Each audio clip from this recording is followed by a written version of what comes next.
மணல் கடத்தலை தடுக்க வந்த பெண் ஐபிஎஸ் அதிகாரியை மகாராஷ்டிரா துணை முதலமைச்சர் அஜித் பவார் மிரட்டிய வீடியோ வெளியானதை தொடர்ந்து இது தொடர்பாக அவர் விளக்கமளித்துள்ளார். மகாராஷ்டிரா மாநிலம் சோலாப்பூர் மாவட்டத்தின் மாதா தாலுகாவில் உள்ள குர்து கிராமத்தில் சாலை கட்டுமானத்தில் பயன்படுத்தப்படும் மண் சட்டவிரோதமாக அள்ளப்படுவதாக வந்த புகார்களின் பேரில் ஐபிஎஸ் அதிகாரியும் கர்மலா டிஎஸ்பியுமான அஞ்சனா கிருஷ்ணா சம்பவ இடத்திற்கு சென்றார். அப்போது அங்கிருந்த அஜித் பவார் அணி தேசியவாத காங்கிரஸ் ஊழியர் ஒருவர் தனது தொலைபேசியில் துணை முதலமைச்சர் அஜித் பவாருக்கு போன் போட்டு கொடுத்துள்ளார். அப்போது ஐபிஎஸ் அஞ்சனாவை அஜித் பவார் மிரட்டியுள்ளார். இதற்கிடையே இது தொடர்பான வீடியோ வெளியாகி பெரும் சர்ச்சையை ஏற்படுத்தியது. சிவசேனா, காங்கிரஸ் உள்ளிட்ட கட்சிகள் கடும் கண்டனம் தெரிவித்தன.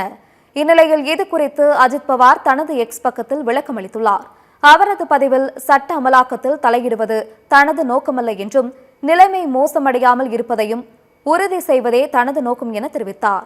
பொறுமையாகவும் உண்மையாகவும் தங்கள் கடமையை செய்யும் நமது காவல்துறை மற்றும் பெண் அதிகாரிகள் மீது தனக்கு மிகுந்த மரியாதை எனவும் அஜித் பவார் கூறியுள்ளார்.